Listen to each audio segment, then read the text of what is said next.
ini adalah mosi praktikal filosofis di mana negara yang dalam krisis ekonomi secara logika akan melakukan segala cara agar dapat perputaran ekonomi, seperti misal di negara-negara seperti Sudan, Afghanistan, dan lain-lain.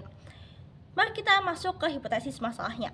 Ekonomi yang buruk yang bisa disebabkan oleh seperti perang, iklim yang krisis iklim, bencana alam, dan lain-lain itu dapat menyebabkan kemiskinan, kelaparan, dan banyak masalah ekonomi lainnya yang nantinya akan berakibat ke hancurnya suatu negara.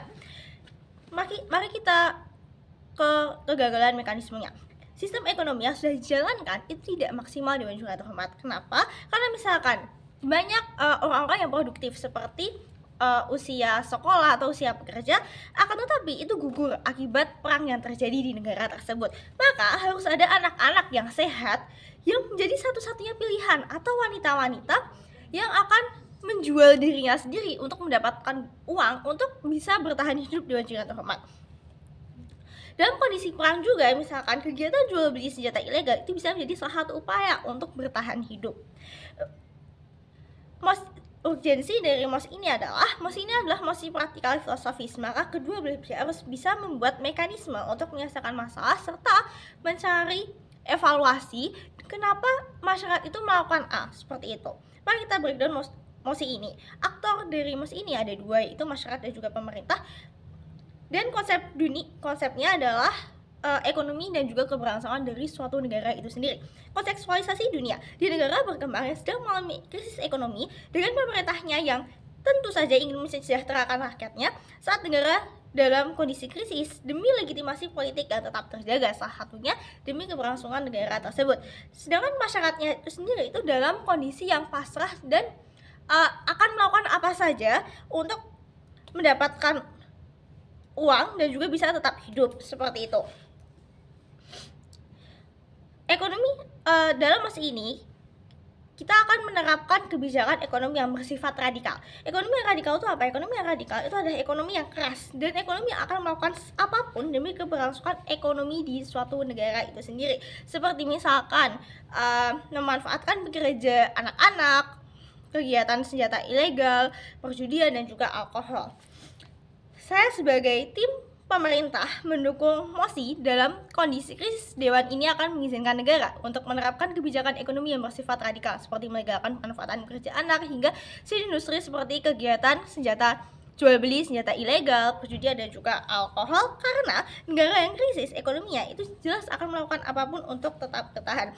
Tujuan kami adalah untuk memutar kembali roda ekonomi serta mensejahterakan masyarakat. Burden of proof dari sisi kami adalah kami harus bisa menjelaskan 3 poin. Yang pertama, bagaimana dengan mekanisme kami dapat membuat negara keluar dari krisis ekonomi atau mensejahterakan rakyat itu sendiri. Yang kedua, bagaimana dengan mekanisme kami itu kita dapat mempertahankan eksistensi suatu negara itu. Mekanisme dari kami adalah ada perubahan struktural dari pemerintah, yaitu dibuat kebijakan darurat yang memperbolehkan masyarakat untuk melakukan industri asalkan ada pajak yang masuk ke negara tersebut. Seperti misalkan tadi seperti yang sudah saya jelaskan, seperti anak-anak yang sehat menjadi pekerja untuk memutar ekonominya, karena hanya dia satu-satunya, misalkan di keluarga tersebut hanya dia satu-satunya yang bisa bekerja seperti itu, karena orang tuanya sudah meninggal atau dia tidak punya keluarga lainnya, seperti itu.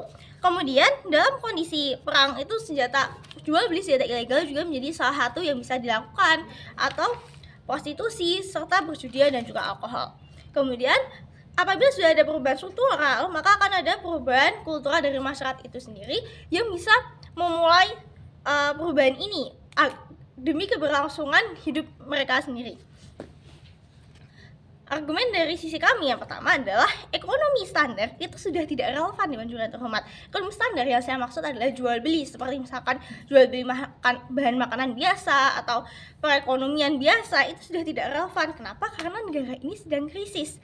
Maka ini penting karena saat negara itu krisis, maka bisa mengancam keutuhan negara itu sendiri dengan misalkan kematian akibat kelaparan, kematian akibat kemiskinan, kematian akibat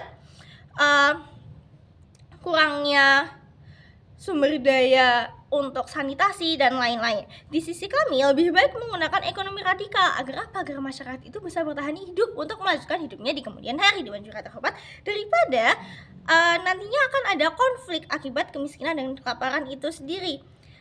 Kalau roda ekonomi nggak masuk akibat krisis negara gitu kan, maka akan terjadi kelaparan yang akan menyebabkan konflik seperti misalkan pencurian, pembunuhan, penjarahan, dan bahkan negara itu sendiri tuh bisa kolaps seperti itu. Bisa disebut sebagai negara gagal karena akibat daripada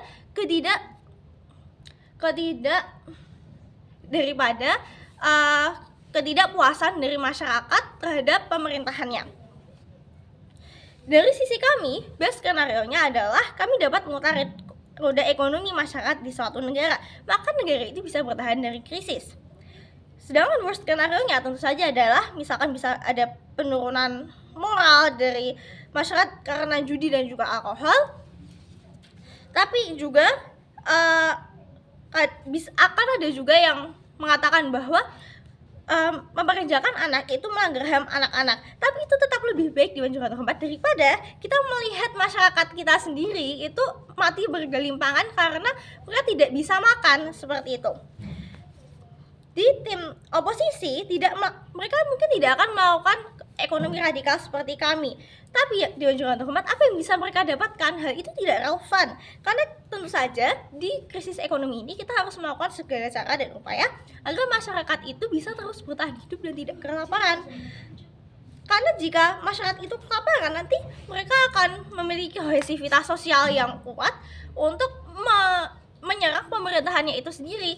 Negara itu akan mendapatkan demo atau mendapatkan protes dari masyarakat, kemudian negara itu akan bubrah dan kolaps seperti itu. Karena itu Dewan Juri yang terhormat, saya sebagai pembicara pertama dari tim pemerintah hingga saat ini masih merasa bangga menjadi tim pemerintah. Sekian, terima kasih.